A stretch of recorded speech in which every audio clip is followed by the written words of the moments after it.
Hey, it's Liz from No Trace, and in this video I'm going to show you how to work with really stiff fabric to turn it into a pouch. So we are going to be upcycling an apron that has acrylic paint and resin on it into a zipper pouch. This is a great way to repurpose something that's no longer working in its original form and turn it into something that you can use in another form.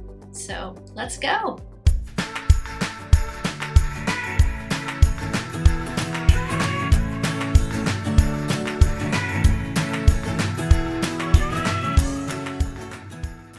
In order to upcycle an old apron with paint on it into a zipper pouch, you're going to need a few basic supplies. So obviously you're going to need your apron.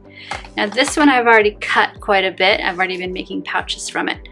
But any old apron will do, and I'll walk you through how you take it apart.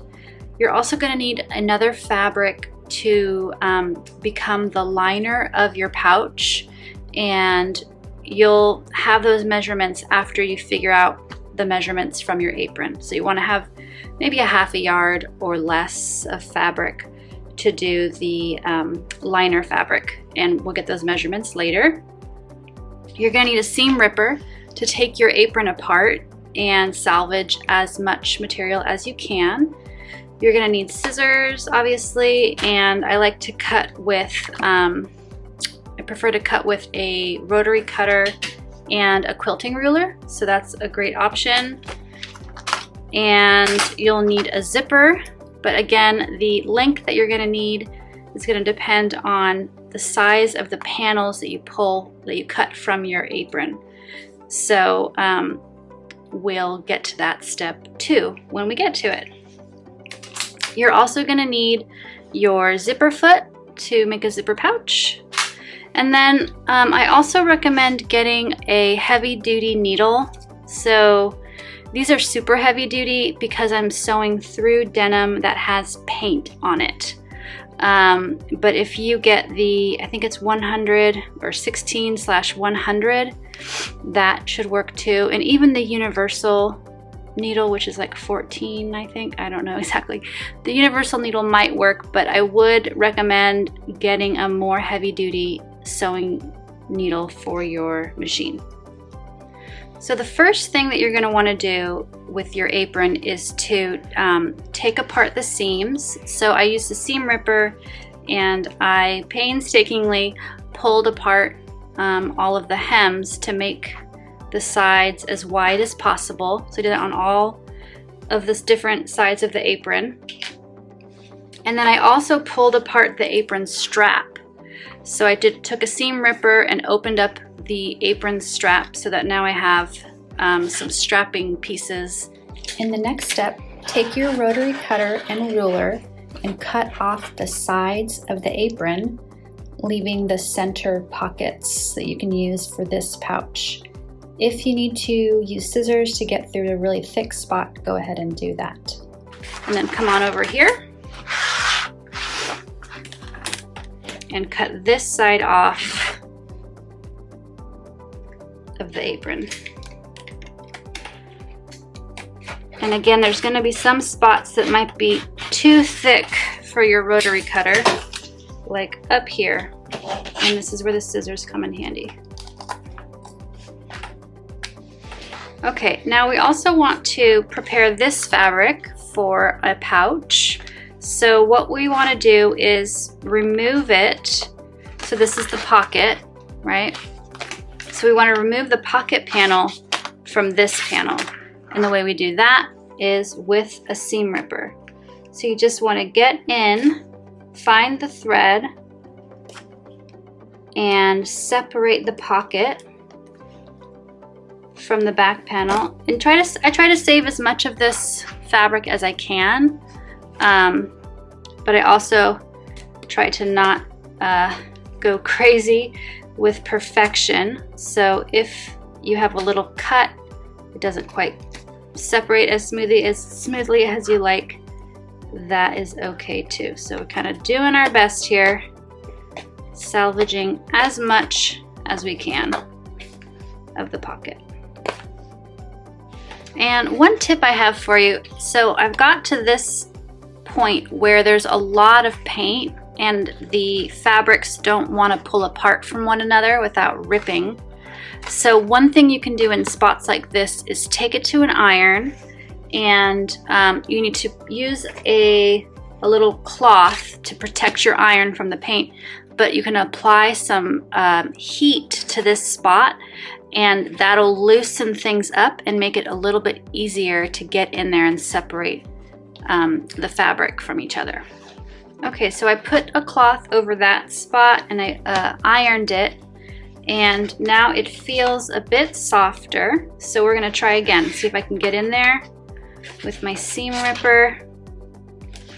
You can see that the paint is willing to move a little bit. So we're actually pulling apart the threads and we're pulling apart the paint in this spot. And it's not coming off super easy, so I'm actually gonna iron it again. I've ironed it some more, and you always wanna use a little protective cloth if you're ironing something with paint on it, because the paint will come off. You don't want that on your iron. Okay, so it's a little bit warmer. Let's see if we can get in here now. You can also try coming in from the back and removing the thread back there, but that's not necessarily going to be easier than the front. Okay, now we're getting somewhere. Okay. Okay, great. So now I've got this pocket piece off. So in order to turn the pocket part of the apron, which has the most paint and some of it's very thick and non-flexible, in order to turn this part of the apron into a pouch, I'm going to use a special leather working tool. I got this online, and it is great for punching through really thick material like leather or denim that has really thick paint on it. So what you want to do is, using a tool, create a hole about every centimeter, or about ½ inch along the edge of this material. Okay, so you could measure and mark in advance, or you can just work with a mat nearby and kind of keep track of where the next hole should go. So I'm going to show you how to put a hole into the fabric. So you just insert it right under the poker part. I don't know what the technical term is. And there's a little metal disc right there that the poker part will hit, and then you, with your hands, you clamp down to create pressure and punch through the material. Okay, so we're going to start with a hole in the very corner. Just put it there and push down hard, and you can kind of feel a click, and then you have a hole. You see that?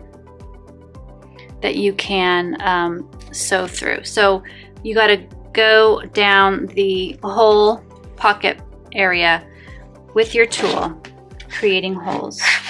So I'm going to do more of an eyeballing technique, and you want the holes to be pretty close to the edge, but not on the edge. If you do it too close to the edge, then the fabric can tear and you won't be able to work with it. So now I've created about 5 holes. So I'm going to go ahead and continue that all the way down the pouch.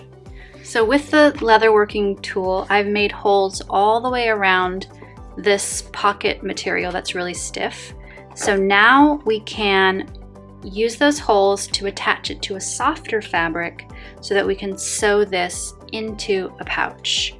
And what I like to use is the straps off the apron, which I have opened up the seams and flattened and pressed the straps into nice rectangular strips. and I've joined together all the different strap material that I had so that we have a really long strip of strap. Now we're going to connect this softer material to our pouch. We're going to sew this onto the pouch, and we have to do this by hand because again we can't put this into the machine. So I'm going to actually be using a needle. This is a sashiko needle. So these are a little bit stronger than other needles. And I'm using some embroidery floss. So you could use embroidery floss or sashiko thread, which I don't have here on the table, but you'll want something that's a little more heavy duty than just a single thread. And what we're going to do is stitch through these holes, through the softer material, and just go all the way down.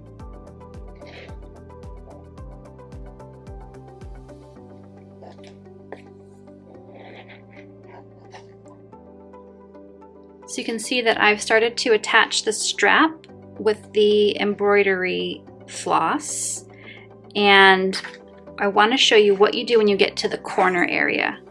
So when you're up here, you're gonna actually let this side of strapping go past the edge, and then you're gonna fold it down. So I'm basically folding it down at, and then again at a diagonal. Okay, so that way we can turn the strap and start attaching it on this side as well. So let me show you how I did that again.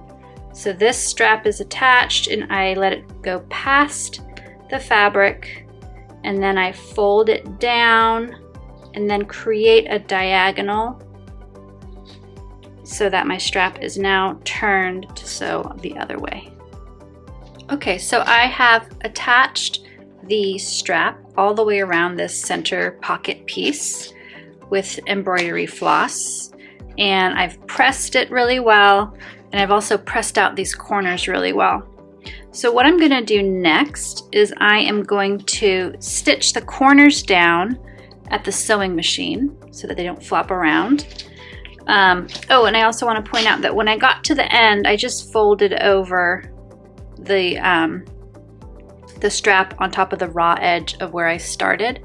So I'm also going to stitch this spot down, stitch all the corners down, and then I'll be back. Okay, so I've stitched down the corners at the sewing machine, and basically I just put it under the presser foot and get as close to the really stiff material as I can. I did that on all four corners, and then I also stitched down where I overlapped my end of the fabric with the beginning raw edge. So that's stitched down too. Now the next step that we're going to do is again with a needle and embroidery floss, we're going to stitch this strap down using the same holes that we've created and worked through, but we're going to stitch it down with a top stitch all the way around by hand, and that way this strap material is really going to stay put and it won't come apart on us. So I finished doing an embroidery stitch all around the strap and the pouch so that this material is really firmly attached now to the pocket material. And the next step, we're going to be attaching the zipper. So I have a 9-inch zipper here, and I'm going to be attaching it with the right side facing the right side of the zipper facing the right side of the pouch. And then I'm just going to clip it on.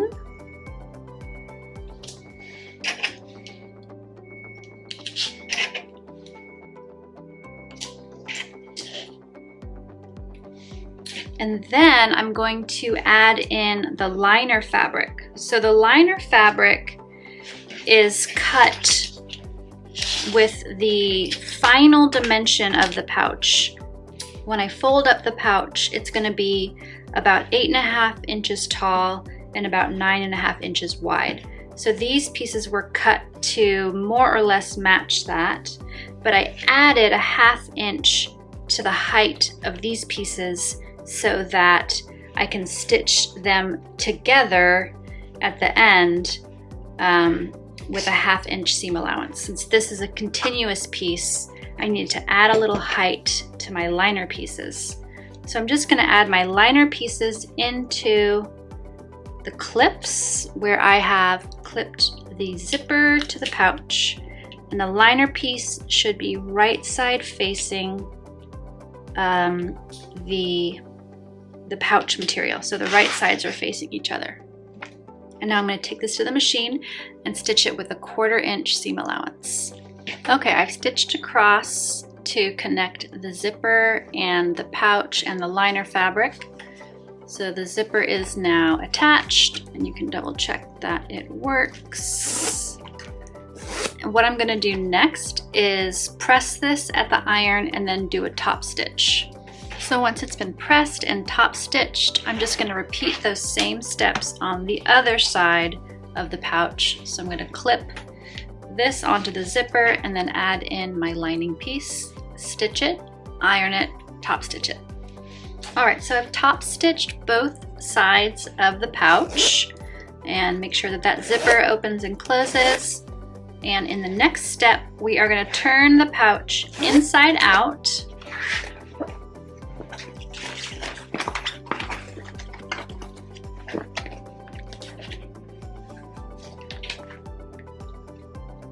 And make sure that the zipper is open, at least part way. It doesn't have to be all the way open, but it has to be open at least part way.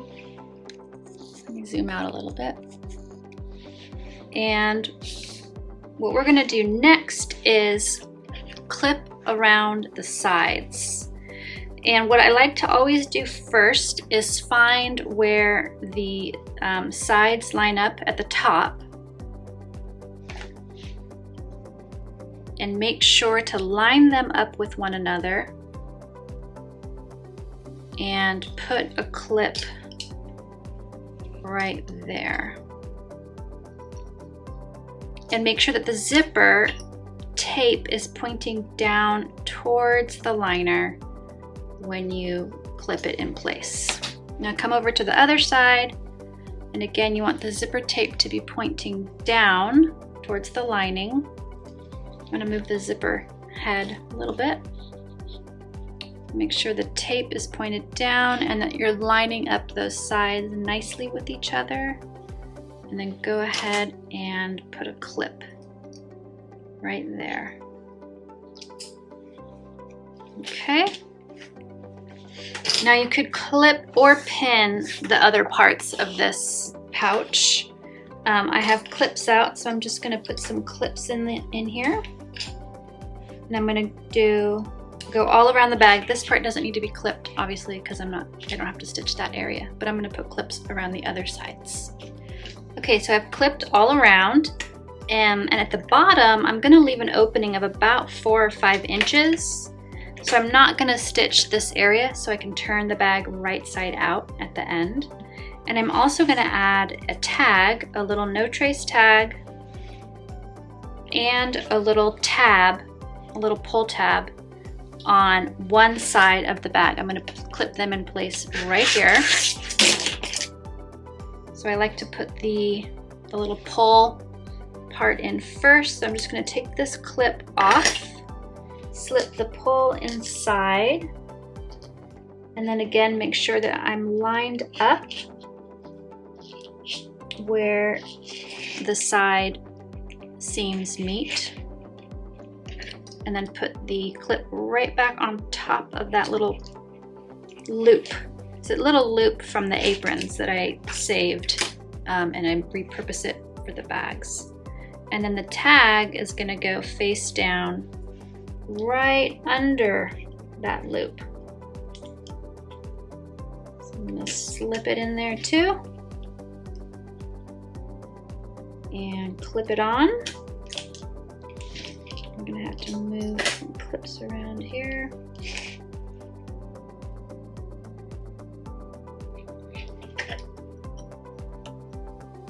Okay, and then I'm going to take this to the machine and stitch this side over to here and then this side down to here. All right, I've stitched all the way around, leaving an opening, so we're almost done. Next step is to reach inside and turn the bag right side out. It's hard when the material is so stiff with the paint, so I just take my time and be patient, and I don't try to yank it too hard. Okay, and push those corners out. Sometimes I like to do a boxed corner on these pouches, but these have a lot going on the sides with the straps and all the seams, so I keep it simple. And I'm not going to do a boxed corner on this particular bag. If there's a corner that is really hard to push out, all you have to do is warm it at the iron and soften up that material, and then you can get in there and really turn it right side out. So the last step to the pouch, or one of the last steps I should say, is to close up the opening in the liner. So make sure that the corners are pushed out really well on the liner bag as well, on the liner material, and then just straighten out that opening. You can press it at the iron and get it real nice and neat, and then you're just going to stitch straight across to close it up. So once you've stitched up that inside part, you just tuck it back into the bag. And then I went around, I trimmed off all the loose threads, and it's done. That's all there is to it. I hope you had fun watching this video and that you try making something like this yourself. If you like this video, please give it a thumbs up. Don't forget to subscribe to the No Trace channel and get notified about our new videos coming out every Wednesday. So I'll see you again very soon. Bye!